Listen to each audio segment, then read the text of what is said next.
ഭഗവത് തത്വം ഒരു പ്രത്യേക നാമരൂപങ്ങളോട് കൂടിയത് അല്ല. എല്ലായിടത്തും വ്യാപിച്ച ഒന്നിന് എങ്ങനെയാണ് രൂപം ഉണ്ടാകുക? ആലോചിച്ച് നോക്കൂ. എല്ലായിടത്തും വ്യാപിച്ചിരിക്കുന്ന ആകാശത്തിന്, സ്പേസിന്, വായുവിന്, ജലത്തിന് എന്തെങ്കിലും രൂപമുണ്ടോ? സൂക്ഷ്മമാകും തോറും അത് കൂടുതൽ വ്യാപനം.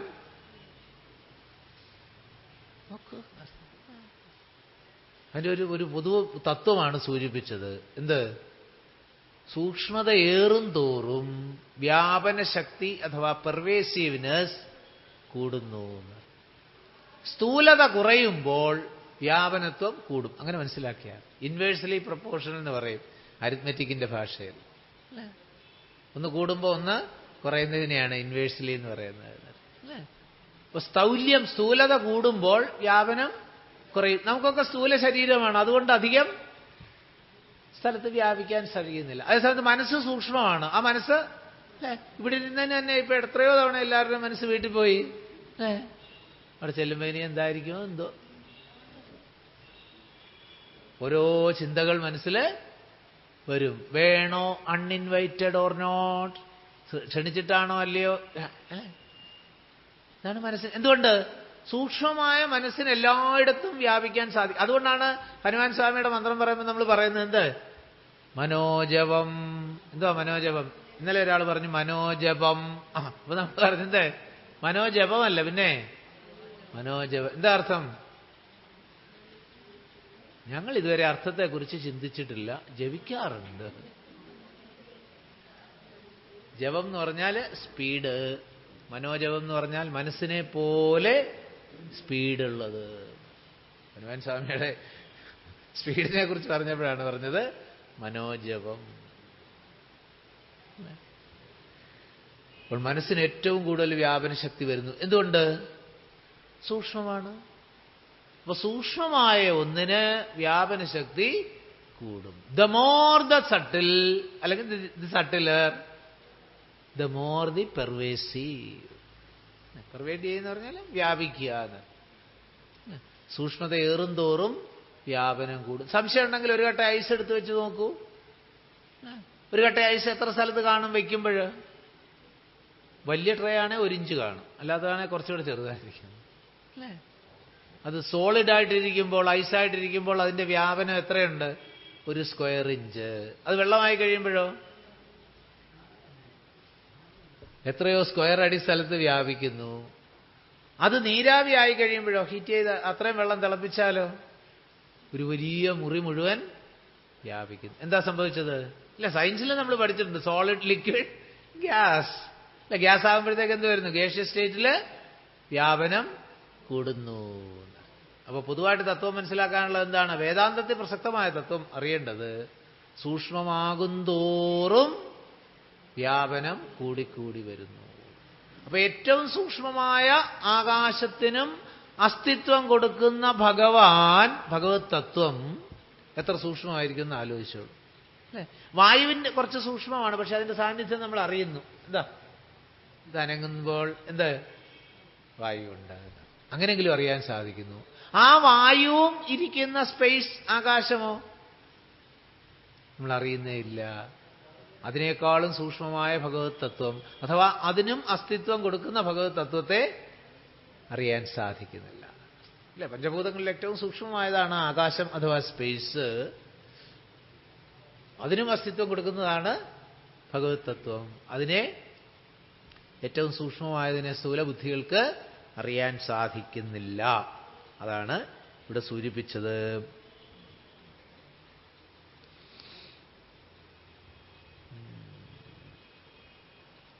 ആ ഹൃഷികേശൻ എന്നുള്ള വാക്കുകൊണ്ടാണ് നമ്മൾ ഇത്രയും മനസ്സിലാക്കാൻ ശ്രമിച്ചത്. ഋഷീകങ്ങളുടെ ഈശനാണ് ഭഗവാൻ.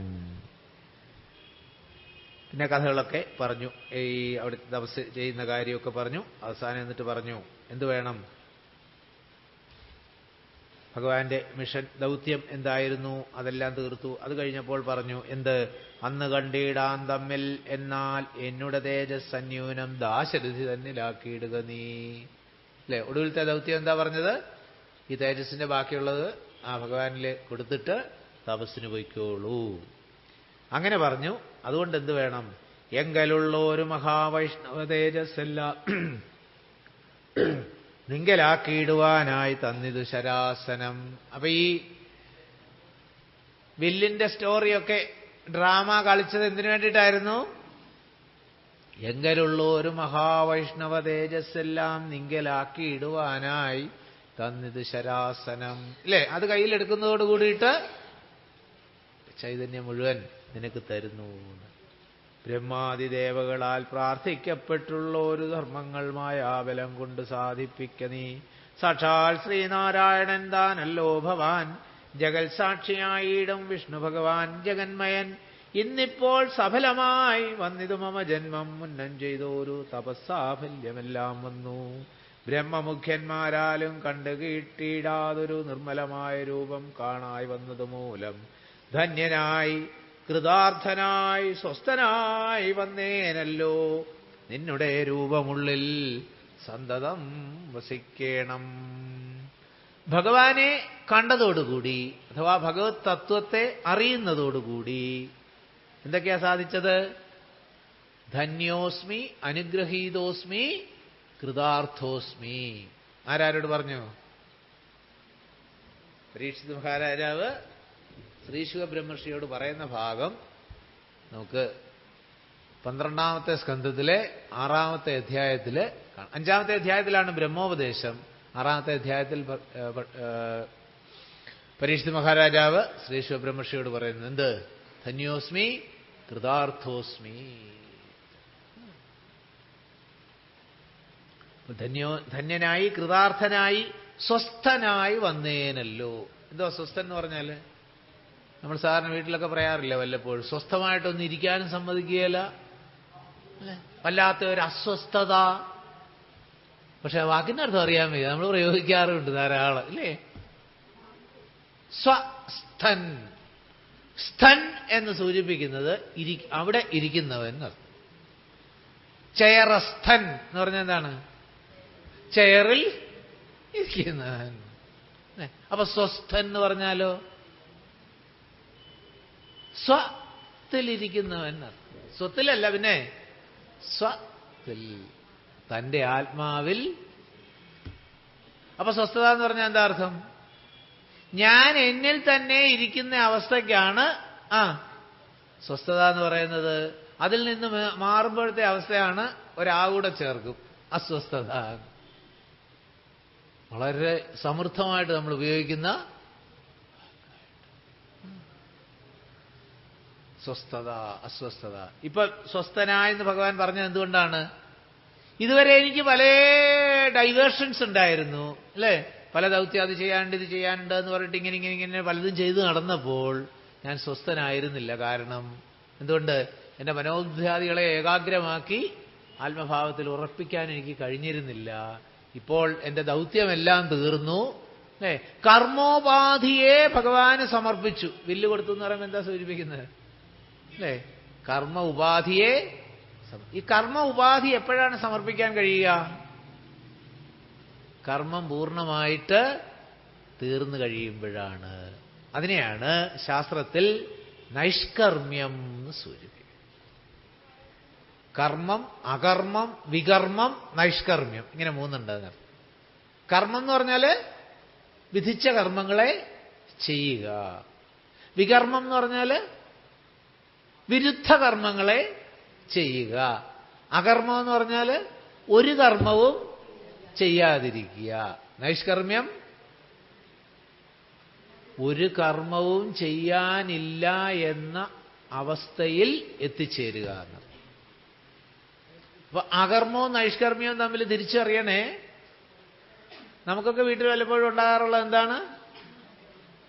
അകർമ്മമാണ്, നൈഷ്കർമ്മ്യമൊന്നുമല്ല. നൈഷ്കർമ്മ്യം എന്ന് പറഞ്ഞാൽ എന്താ അർത്ഥം?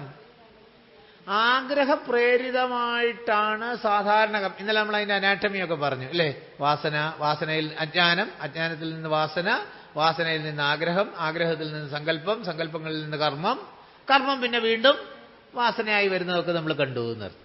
അപ്പോൾ കർമ്മം ഉണ്ടാകണമെങ്കിൽ എന്ത് വേണം? അതിന്റെ പിന്നിലൊരു ആഗ്രഹം ഉണ്ടാവണം. സാധാരണഗതിയിലുള്ള കർമ്മങ്ങൾക്കെല്ലാം. അപ്പൊ ആഗ്രഹം ഇല്ലെങ്കിൽ പിന്നെ എവിടെയാണ് കർമ്മം. അപ്പൊ നൈഷ്കർമ്മ്യം എന്ന് പറഞ്ഞാൽ എന്താ അർത്ഥം?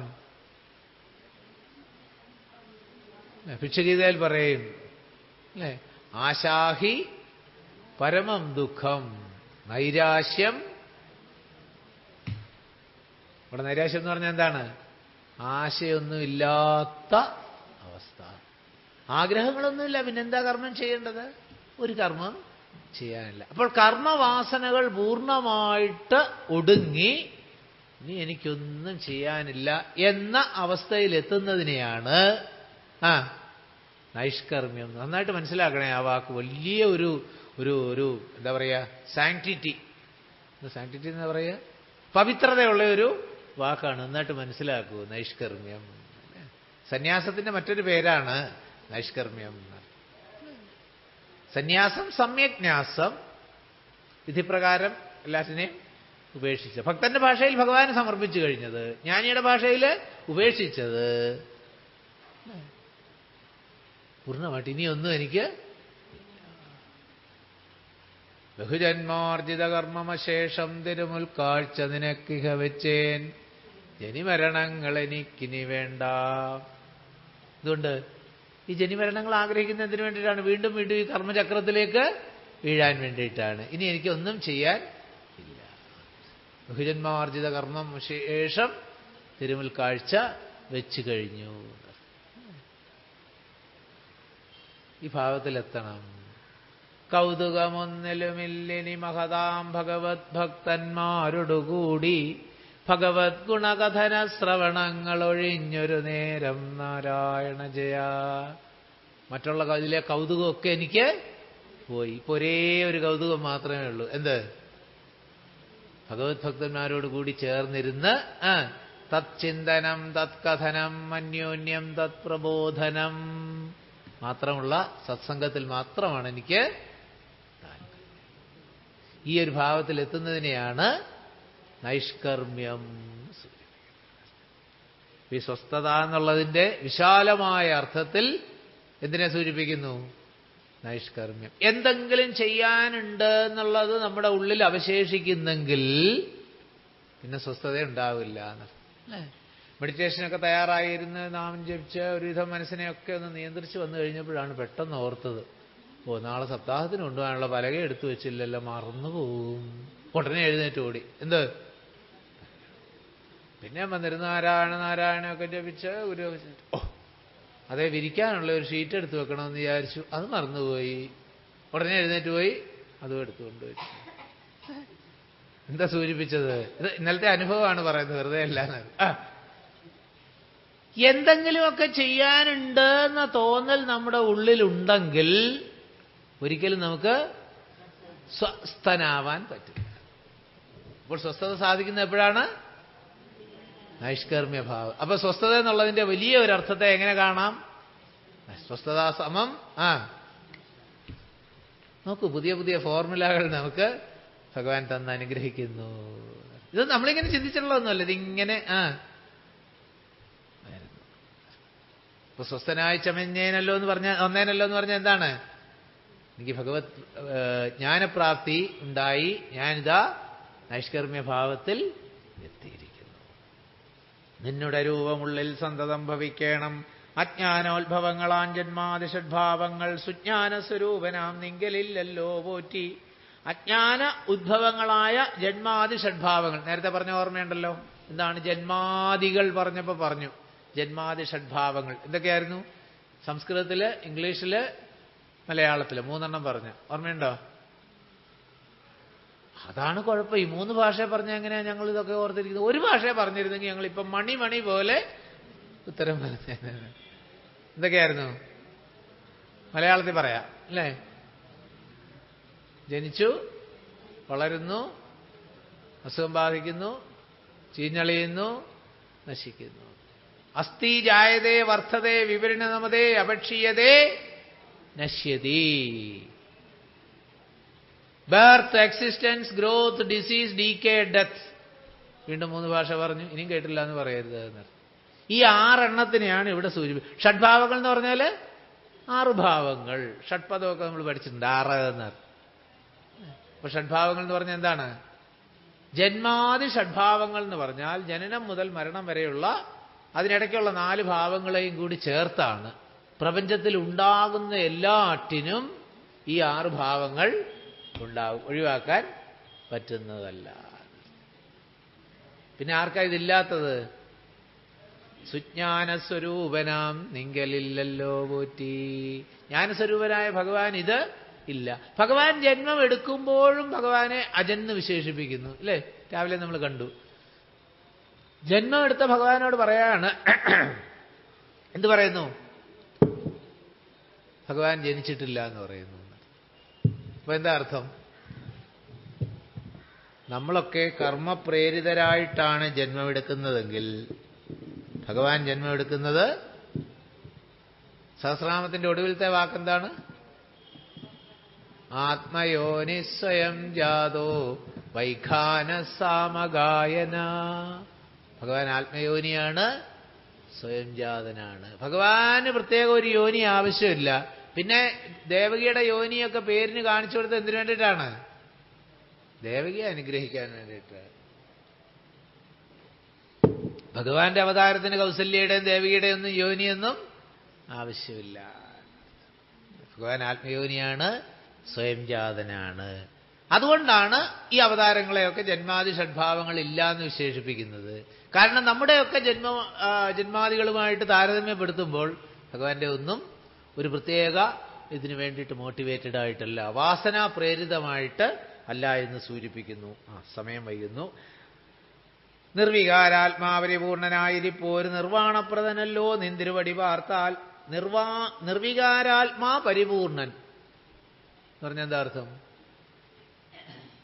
വികാരാത്മാക്കളായിട്ടിരിക്കുന്നവർക്ക് പരിപൂർണാവസ്ഥ ഉണ്ടാവില്ല എന്ന്.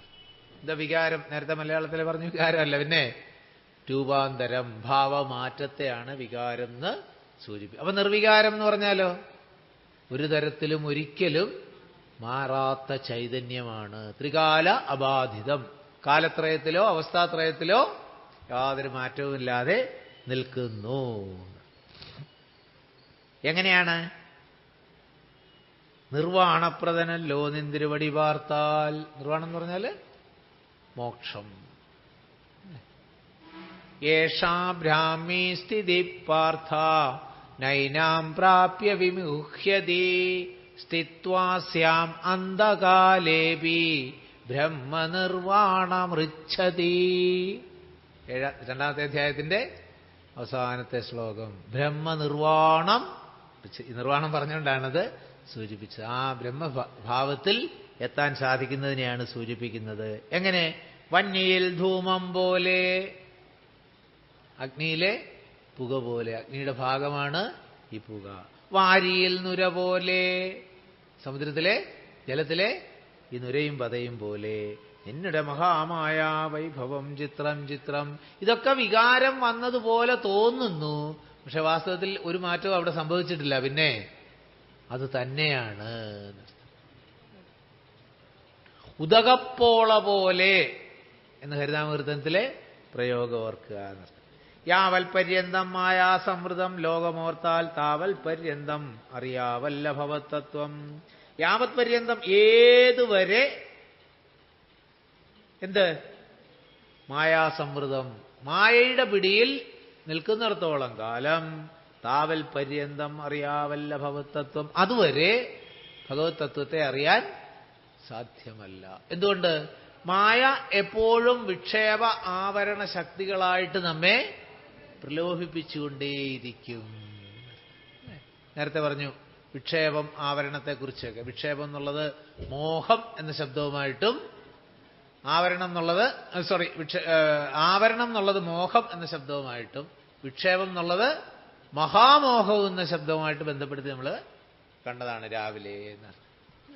മോഹം എന്ന് പറയുന്നത് ഭഗവാൻ തത്വത്തെ അറിയാതിരിക്കൽ, മഹാമോഹം എന്ന് പറയുന്നത് ഈ ശരീരമാണ് അതെന്ന് തെറ്റിദ്ധരിക്കൽ.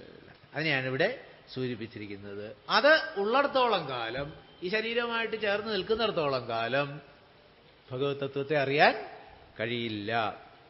പിന്നെന്താ വേണ്ടത്? സത്സംഗം കൊണ്ട് ലഭിച്ചിടുന്ന ഭക്തിയോടും. ഭക്തി എങ്ങനെയാ കിട്ടേണ്ടത്? നമ്മളൊന്നും ഇപ്പൊ ചെയ്യുന്ന മാർഗത്തിൽ കൂടെ കിട്ടുന്ന ഭക്തിയൊന്നും ഭക്തിയല്ല എന്ന് ഓർത്തോണം. ഭക്തി കിട്ടാനുള്ള ഏറ്റവും നല്ല മാർഗം എന്താണ്? സത്സംഗം മാത്രമാണ്.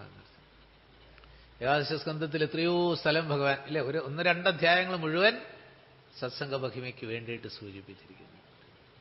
രാമായണം തന്നെ സത്സംഗ മഹിമയാണ്. എന്തുകൊണ്ട്? രത്നാകരന് വാൽമീകിയാകാൻ കഴിഞ്ഞത് സത്സംഗം കൊണ്ട് മാത്രമാണ്. അപ്പൊ സത്സംഗം കൊണ്ട് ലഭിച്ചിടുന്ന ഭക്തിയോടും അല്ലേ. ഇനി നമ്മൾ കുറച്ച് കഴിയുമ്പം കാണും, ശബരി മാതാവിന് ശ്രീരാമചന്ദ്രൻ നവവിധ ഭക്തിമാർഗം ഉപദേശിച്ചു കൊടുക്കുന്നിടത്ത് തുടക്കം എങ്ങനെയാണ്? മുഖ്യ സാധനമല്ലോ സജ്ജന സംഘം.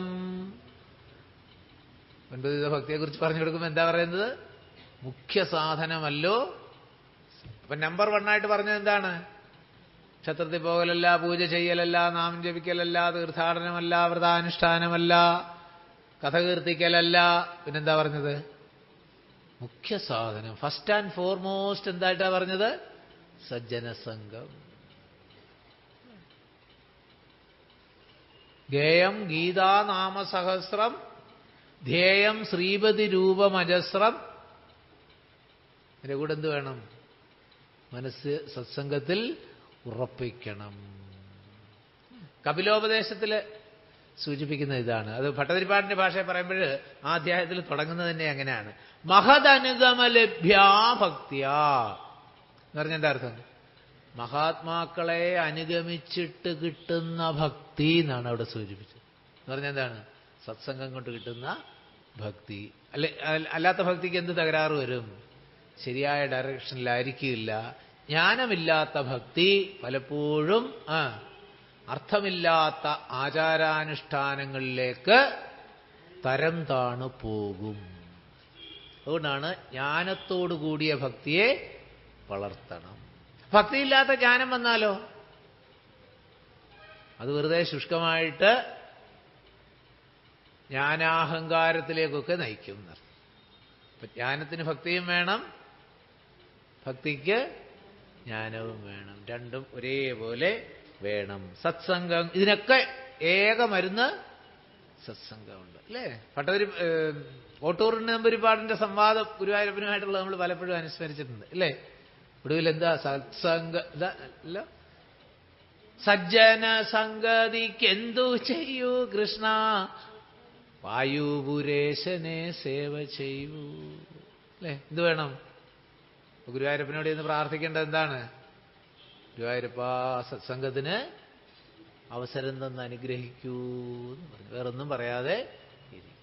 നമ്മളിപ്പോൾ അതൊഴികെ ബാക്കിയെല്ലാം അവിടെ ചെല്ലുമ്പോൾ പറയാറുണ്ട്. തിരിച്ചു ചെല്ലുമ്പോൾ എൻ്റെ ചെരുപ്പ് അവിടെ കാണണേ എന്നുള്ളത് മുതൽ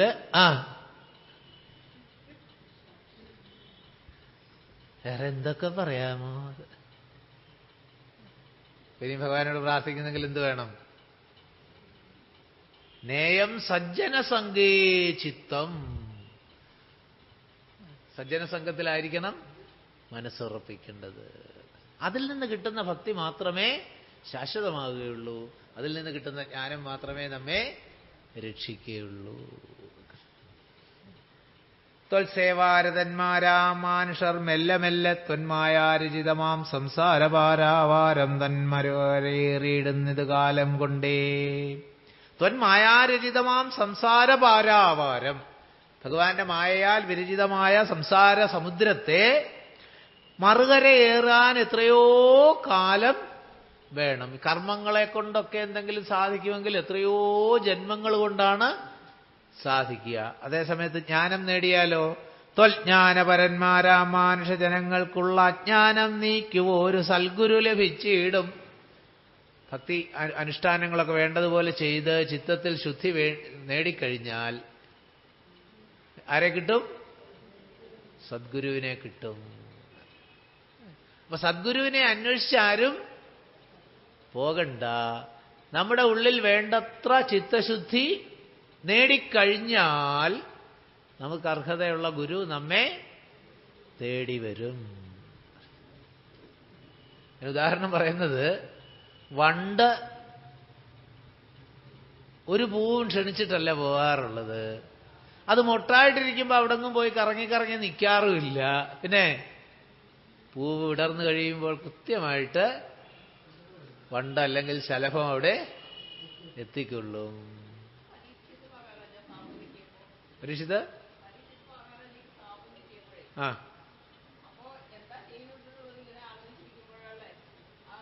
യെസ്, ക്ഷണിക്കാതെ വന്ന അതിഥിയായിരുന്നു, ഗുരുവായൂരപ്പനായിരുന്നു ശ്രീ ബ്രഹ്മർഷി. അവിടെ കൂടിയിരുന്ന മറ്റുള്ളവരോടൊക്കെ ചോദിച്ചു എന്താണ് ചെയ്യേണ്ടതെന്ന്. എല്ലാവരും ഇങ്ങനെ അങ്ങോട്ടും ഇങ്ങോട്ടും നോക്കിയിരുന്നേ ഉള്ളൂ. ആർക്കും ഒരു വ്യക്തമായ മറുപടി കൊടുക്കാൻ സാധിച്ചില്ല. അപ്പോഴാണ് അവിടെ പെട്ടെന്ന് ശ്രീ ശിവബ്രഹ്മർഷി ആഗതനാകുന്നത്. ആവശ്യപ്പെട്ടില്ല. അപ്പൊ യോഗ്യത നേടി കഴിയുമ്പോൾ ഗുരു അവിടെ എത്തിക്കൊള്ളും. അപ്പൊ അങ്ങനെ ഗുരു ഇല്ലെങ്കിൽ എന്താ അർത്ഥം? വേണ്ടത്ര യോഗ്യത ആയിട്ടില്ല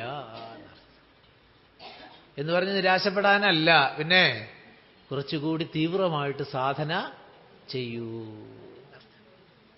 പിന്നെ ത്വജ്ഞാനപരന്മാരാ മാനുഷജനങ്ങൾക്കുള്ള അജ്ഞാനം നീക്കുവോ ഒരു സൽഗുരു ലഭിച്ചിടും. സൽഗുരുവിനെ കിട്ടിയാൽ എന്താ സംഭവിക്കുക? അവിടെ അജ്ഞാനം നീങ്ങണം. സൽഗുരുവരങ്കൽ നിന്നൻപോട് വാക്യജ്ഞാനം ഉൾക്കാമ്പിൽ ഉദിച്ചിടും ത്വൽപ്രസാദത്താലപ്പോൾ. എന്ത് വാക്യജ്ഞാനമാണ്? രാവിലെ ഒരുപാട് സമയം നമ്മൾ ചർച്ച ചെയ്തതാണ്. തത്വമസി മഹാവാക്യത്തെ സൂചിപ്പിക്കുന്നു. തത്വമസ്യാദി മഹാവാക്യാർത്ഥം കൊണ്ട് മമ തത്വത്തെ അറിഞ്ഞിടാമാചാര്യകാരുണ്യത്താൽ. ഇത്ര ഒരുപാട് സമയത്ത് നമ്മൾ വിശദീകരിച്ച ഭാഗം അത് തന്നെയാണ് ഇവിടെ സൂചിപ്പിക്കുന്നത്. അപ്പൊ ഗുരു എന്താണ് ഉപദേശിക്കുന്നത്? വാക്യജ്ഞാനത്തെ ഉപദേശിച്ചു തരുന്നു, മഹാവാക്യജ്ഞാനത്തെ ഉപദേശിച്ചു തരുന്നു. അപ്പോഴെന്ത് വരും?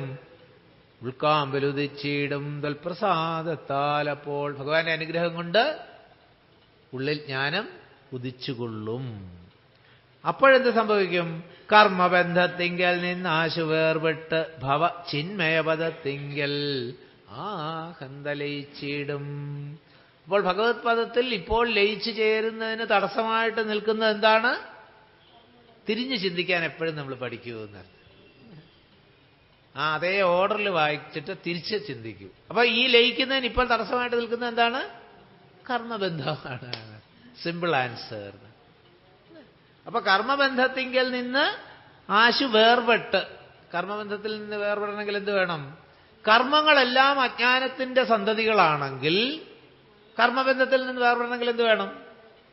സിമ്പിൾ, ജ്ഞാനം കൊണ്ട് മാത്രമേ സാധിക്കുകയുള്ളൂ. ത്വൽഭക്തി വിഹീനന്മാരായുള്ള ജനങ്ങൾക്ക് കൽപ്പകോടികൾ കൊണ്ടും സിദ്ധിക്കയില്ലയല്ലോ വിജ്ഞാന സുഖം മോക്ഷം. നേരത്തെ പറഞ്ഞു ഭക്തിയുടെ പ്രാധാന്യം. ത്വൽപ്രേമാത്മക ഭക്തിരേവ സതതം. ബാക്കി സ്വാദീയസി ശ്രേയസി. ത്വൽപ്രേമാത്മക ഭക്തി, ഭട്ടതിരിപ്പാട്ടെ നാരായണീയം. ത്വൽപ്രേമാത്മക ഭക്തി എങ്ങനെയാണ്? സ്വാദീയസി ശ്രേയസി. സ്വാദിഷ്ടവുമാണ് ശ്രേയസ്കരവുമാണ്. നോക്കൂ. അപ്പൊ കർമ്മബന്ധത്തിൽ നിന്ന് വേർപെടണമെങ്കിൽ ജ്ഞാനം വേണം, ജ്ഞാനം വേണമെങ്കിൽ ഭക്തി വേണം. വിജ്ഞാന സുഖം. എന്താ ജ്ഞാനം വിജ്ഞാനം തമ്മിലുള്ള വ്യത്യാസം? ജ്ഞാനം പ്ലസ് അനുഭവം വിജ്ഞാനം. അനുഭവജ്ഞാനം, knowledge plus experience is wisdom. അനുഭവത്തോടു കൂടിയ ജ്ഞാനം വരുമ്പോഴാണത് വിജ്ഞാനമാകുന്നത്. ഇനി രണ്ടാമത്തെ ലക്ഷ്മണോപദേശത്തിൽ നമ്മൾ ആ വാക്കിനെ കുറിച്ച് കൂടുതൽ മനസ്സിലാക്കുന്നതാണ് എന്നർത്ഥം. അജ്ഞാനം നീക്കി ത്വൽബോധം മമ സിദ്ധിക്കണം. ഭഗവത് തത്വത്തെ അറിയണമെങ്കിൽ എന്ത് വേണം? അജ്ഞാനം നീങ്ങണം. ആകയാൽ ത്വൽപാദപത്മങ്ങളിൽ സദാകാലം ആകുലം കൂടാതൊരു ഭക്തി സംഭവിക്കണം. എങ്ങനെയുള്ള ഭക്തിയാണ് ഉണ്ടാകേണ്ടത്? ആകുലം കൂടാതൊരു ഭക്തി എന്ന് പറഞ്ഞാൽ എന്താണ്? നിരപേക്ഷമായ ഭക്തി. എന്തെങ്കിലും ആവശ്യത്തിന് വേണ്ടിയിട്ട് ഭഗവാനെ സമീപിക്കുന്ന ഭക്തി അല്ല എന്നർത്ഥം. എന്തുകൊണ്ടാണ്? ആവശ്യങ്ങൾക്ക് വേണ്ടിയിട്ട് ഭഗവാനെ സാധിക്കുമ്പോൾ താല്പര്യം ഭഗവാനോടല്ല, പിന്നെ ആവശ്യങ്ങൾ സാധിച്ചു കിട്ടുന്നതിനോടാണ്. നമ്മൾ പലപ്പോഴും ഉപയോഗിക്കാറുള്ള ഉദാഹരണം, RTO ഓഫീസിൽ ഡ്രൈവിംഗ് ലൈസൻസിനോ ഫിറ്റ്നസ് സർട്ടിഫിക്കറ്റിനോ പോയി നിൽക്കുമ്പോൾ RTOയോടാണോ സ്നേഹം, ഡ്രൈവിംഗ് ലൈസൻസ് കിട്ടുന്നതിനോടാണോ? Simple answer. ഇതുപോലെ എവിടെ കാര്യസാധ്യത്തിന് വേണ്ടിയിട്ട് നമ്മൾ എന്തിനെയെങ്കിലും ആരെയെങ്കിലും സമീപിക്കുന്നുവോ അവിടെയൊക്കെ നമ്മുടെ ശ്രദ്ധ കാര്യസാധ്യത്തിലായിരിക്കും. കാര്യം സാധിച്ചു കഴിയുമ്പോൾ അതൊക്കെ മറക്കുമെന്നർത്ഥം. പാലം കടന്നു കഴിയുമ്പോൾ പിന്നെ ആരും നാരായണ എന്ന് ജപിക്കാറില്ല. അതുകൊണ്ടാണ് ഇപ്പൊ ടോള് പിരിക്കുന്നതേ. അപ്പോഴെങ്കിലും നാരായണ എന്ന് പറഞ്ഞിട്ട് ഈ ടോൾ എടുത്ത് കൊടുക്കുന്നെങ്കിൽ അങ്ങനെയെങ്കിലും ഭഗവാനെ ഒന്ന് സ്മരിച്ചോട്ടെ. പാലം കഴിയുമ്പോഴും ഭഗവാനെ സ്മരിക്കാനൊരു എന്താ സൂചിപ്പിക്കുന്നത്?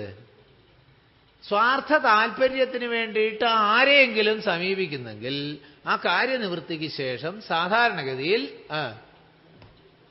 താല്പര്യം ഉണ്ടാവില്ല. അതേസമയത്ത് നേരത്തെ നമ്മൾ സൂചിപ്പിച്ചു, ഭഗവാനെ ഗുരുഭാവത്തിൽ സമീപിക്കുമ്പോൾ ഉള്ള ഏറ്റവും വലിയൊരു പ്രത്യേകത അതാണ്.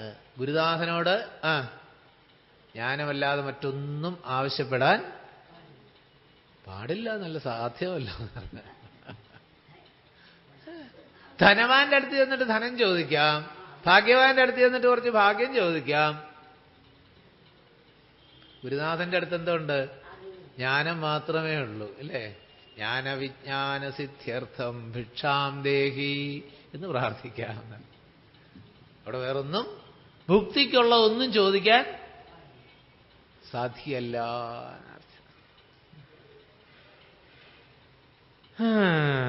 ആകയാൽ ത്വൽപാദപത്മങ്ങൾ സദാകാലം ആകുലം കൂടാതൊരു ഭക്തി സംഭവിക്കണം. നിരപേക്ഷമായ അൺകണ്ടീഷണലായ ഭക്തി ഭഗവാനിൽ വളർത്താൻ ഇത് ബോധപൂർവം ശ്രമിക്കണം. പിന്നെ ഭഗവാന്റെ നാമങ്ങൾ പറഞ്ഞ് സ്തുതിച്ചു. അവിടെയൊക്കെ നമുക്ക് തൽക്കാലം വിടാം. ചിന്തയേ ഭവച്ചരണാംബുജം നമോസ്തുതേ. സ്വർഗതിക്കായിട്ടെന്നാൽ സഞ്ചിതമായ പുണ്യമൊക്കെ നിൻ ബാണത്തിന് ലക്ഷ്യമായി ഭവിക്കണം. അവിടെ എന്നാൽ എന്ന് വായിക്കരുത്, പിന്നെ എന്നാൽ. രാവിലെ പറഞ്ഞ ഒരു ഭാഗത്ത് അല്ലേ, എവിടെയായിരുന്നു? എന്നാൽ ഓർത്ത് കണ്ടുപിടിച്ചോളൂ. ഇപ്പൊ ഇനി ഞാൻ സമയം കളയണ്ട. സ്വർഗതിക്കായിട്ടെന്നാൽ ബൈമീ എന്നാൽ അല്ലേ. എന്നാൽ സഞ്ചിതമായ പുണ്യം. സഞ്ചിതം രാവിലെ വിശദീകരിച്ചു നമ്മളില്ലേ? എപ്പോഴായിരുന്നു? ഇപ്പൊ പറഞ്ഞ കാര്യം ഇപ്പൊ ഓർമ്മയില്ല, പിന്നാണ് രാവിലത്തെ കാര്യം ഇപ്പൊ ചോദിച്ച. 12 മണിക്കൂർ ഏതാണ്ടായി.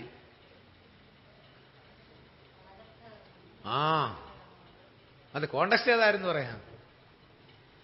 വാരണമുഖൻ മമ പ്രാരബ്ധ വിഘ്നങ്ങളെ വാരണം ചെയ്തിടുവാനാവോളം വന്ദിക്കുന്നേൻ. അത് പറഞ്ഞപ്പോഴാണ് നമ്മൾ പ്രാരബ്ധ സഞ്ചിത ആഗമ കർമ്മങ്ങളെ കുറിച്ചൊക്കെ കാണാൻ ശ്രമിച്ചത് എന്നർത്ഥം. അപ്പോൾ സ്വർഗതിക്കായിട്ട് അല്ലേ.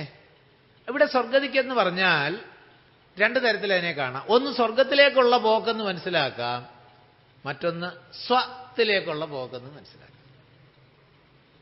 സ്വ എന്ന് പറഞ്ഞ് മനസ്സിലായില്ലേ? തന്നിലേക്കുള്ള ആത്മസ്വരൂപത്തിലേക്കുള്ള പോക്ക്. അത് രണ്ടാമത്തെയാണ് നമുക്ക് കൂടുതൽ താല്പര്യം. സ്വർഗതിക്കായിട്ട് എന്നാൽ സഞ്ചിതമായ പുണ്യമൊക്കെ നിൻ ബാണത്തിന് ലക്ഷ്യമായി ഭവിക്കണം. എന്തുകൊണ്ടാണ്? ഭാർഗവരാമന്റെ അക്കൗണ്ടിൽ പാപമൊന്നുമില്ല, ശേഷിക്കുന്നത് കുറച്ച് ഇത്രയും എണ്ണിക്കൊണ്ട് 21 പ്രാവശ്യം എണ്ണമില്ലാതെ ക്ഷത്രിയന്മാരെയൊക്കെ വധിച്ച ഭഗവാന്റെ അക്കൗണ്ടിൽ പാപമൊന്നുമില്ലേ എന്നോ? യെസ്, ഇല്ല. എന്തുകൊണ്ട്? കർമ്മങ്ങൾ ചെയ്യുന്നത് താനെന്ന് തോന്നിക്കുന്നു, തന്മായാ ഗുണങ്ങളെ താൻ അനുസരിക്കയാൽ. അല്ലേ? മായാഗുണത്തെ അനുസരിച്ച് ഞാൻ ചെയ്യുന്നു എന്ന ഭാവം വരുമ്പോൾ മാത്രമേ പാപം വരുന്നുള്ളൂ. ഭഗവത് നിയോഗമായിട്ട് ചെയ്യുന്നതൊന്നും പാപമല്ല. യുദ്ധരംഗത്ത് വെച്ച് ഒരു മറ്റ് ശത്രുവിന്റെ പക്ഷത്തെ വെടിവെച്ചാൽ ഇവിടെ എന്ത് കൊടുക്കും? പരമവീരചക്രം കൊടുത്ത് ബഹുമാനിക്കും. അതേ പട്ടാളക്കാരൻ നാട്ടിൽ വന്നിട്ട് ആരെങ്കിലുമൊക്കെ ഒന്ന് വെടിവെച്ചാൽ അകത്താക്കും. ചെയ്ത പ്രവൃത്തി ഒന്ന് തന്നെയായിരുന്നു. എന്ത്? തോക്കെടുത്ത്. ആശയം വ്യക്തമായില്ലേ? കൂടുതൽ വിശദീകരിക്കണ്ടല്ലോ എന്നർത്ഥം. അപ്പൊ ഭാർഗവരാമന്റെ അക്കൗണ്ടിൽ പാപമില്ല എന്ന് പറയുമ്പോൾ അഹങ്കാരപ്രേരിതമായിട്ട് ചെയ്യുന്ന കർമ്മങ്ങൾ മാത്രമാണ് പാപത്തെ പാപം എന്നുള്ള വാക്ക് നമ്മൾ വല്ലാതെ തെറ്റിദ്ധരിച്ചിരിക്കുന്ന ഒരു വാക്കാണ് എന്നർത്ഥം.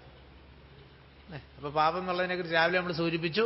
ഇത് നന്നായിട്ട് മനസ്സിലാക്കൂ. അഹങ്കാരപ്രേരിതമായിട്ട് ചെയ്യുന്ന കർമ്മങ്ങൾ വീണ്ടും വീണ്ടും കർമ്മവാസനകളെ സൃഷ്ടിച്ച് ആത്മജ്ഞാനത്തെ മറയ്ക്കുന്നു. അങ്ങനെ ആത്മജ്ഞാനത്തെ മറയ്ക്കുന്ന നെഗറ്റീവ് ടെൻഡൻസീസിനെയാണ് പാപം എന്ന് സൂചിപ്പിക്കുന്നത്.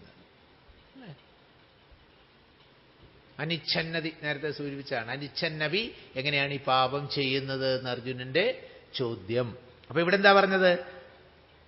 എന്നാൽ സഞ്ചിതമായ പുണ്യം നിൻ ബാണത്തിന് ലക്ഷ്യമായി ഭവിക്കണം. പാപമില്ല, പുണ്യം നമ്മളൊന്നാണെ അത് വിട്ടുകൊടുക്കാൻ തയ്യാറാകില്ലേ? പുണ്യം കയ്യിലിരിക്കട്ടെ, പാപം വേണമെങ്കിൽ അല്ലേ? പുണ്യപാപ ചുമടുകളാം ഇരുമുടിക്കെട്ടുമേന്തി അവിടെ കൊണ്ട് സമർപ്പിക്കുന്ന എന്താണ്? പുണ്യവും പാപവും ഭഗവാൻ സമർപ്പിക്കുന്നു. എന്തുകൊണ്ട്? കേൾക്കണമെളുതായുണ്ട് രഹസ്യം. ദുഷ്കൃതവും നിജസുഹൃതവും എല്ലാം കാൽക്കൽ നമസ്കൃതി ചെയ്തു മുകുന്ദനിലാക്കുക. ദുഷ്കൃതികൾ വല്ലതൊക്കെ ഉണ്ടെങ്കിൽ അതും ഭഗവാന് സമർപ്പിക്കും. പുണ്യം മാത്രം ഉണ്ടെങ്കിലും അതും സമർപ്പിക്കണം. എന്തുകൊണ്ടാണ്? പുണ്യം ബാക്കി കിടന്നാൽ വീണ്ടും സ്വർഗത്തിൽ പോയി ദേവന്മാരുടെ കൂട്ടത്തിൽ ജനിക്കണം. സ്വർഗത്തിൽ വസിക്കുന്നവർക്ക് ഒരിക്കലും മുക്തിയില്ല. അവർക്ക് വീണ്ടും ഇങ്ങനെ ഭോഗങ്ങൾ ആസ്വദിച്ച് അവിടെ കഴിയാമെന്ന് മാത്രമേ ഉള്ളൂ. ഇല്ല, പുണ്യപാപങ്ങൾ സമ്മിശ്രമായിട്ട് നിൽക്കുമ്പോഴാണ് ഭൂമിയിൽ വീണ്ടും മനുഷ്യനായിട്ട് ജനിക്കുന്നത്. പാപമാണ് കൂടുതലെങ്കിൽ മനുഷ്യനും താഴെയുള്ള തിര്യക് ജന്മങ്ങളിലേക്ക് പോകും. മരങ്ങൾ വരെയുള്ള സ്ഥാവര ജംഗമഭാവങ്ങളിലേക്ക് പോകും. പുണ്യമാണ് കൂടുതലെങ്കിൽ ദേവഭാവത്തിലേക്ക് പോകും.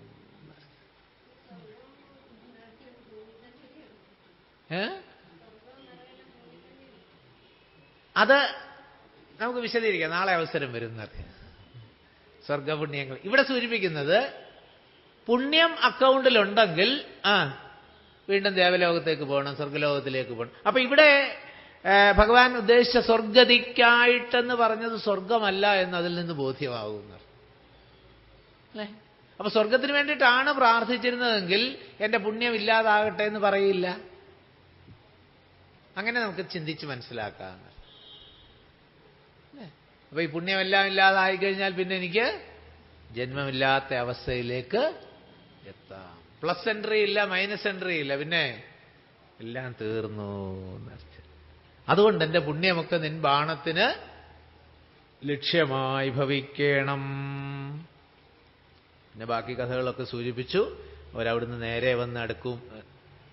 മൃത്യു വന്നടുക്കുമ്പോൾ ത്വൽപാദാംബുജസ്മൃതി ചിത്തേ സംഭവിപ്പതിനായി അനുഗ്രഹിക്കണം. എന്തുകൊണ്ടാണ്?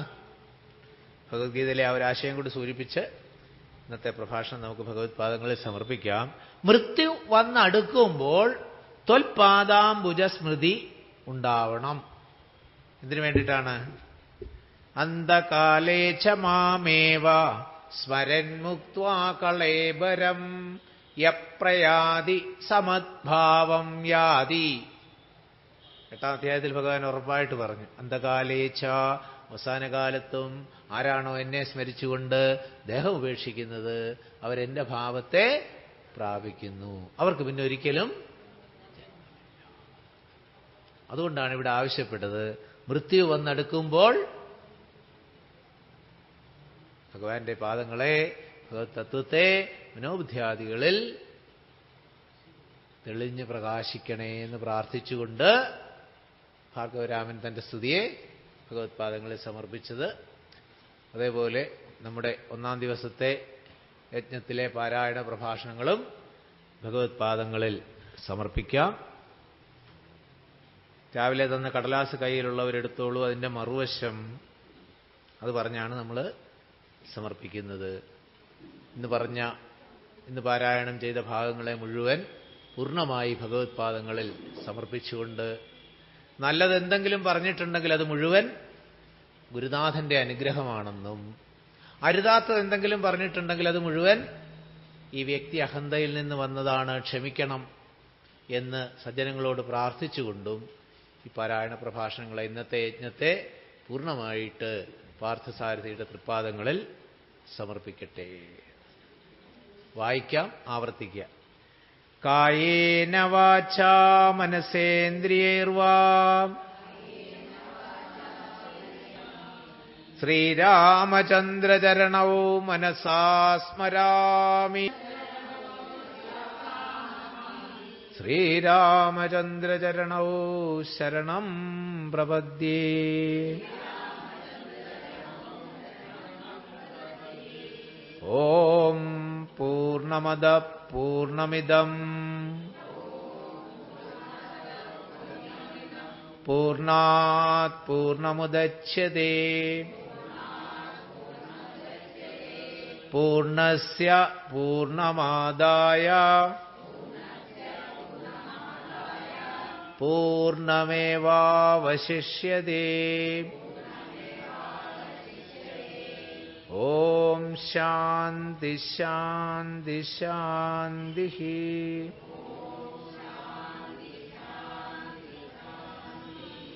ഹരിഃ ഓം. ശ്രീഗുരുഭ്യോ നമഃ. ഹരിഃ ഓം.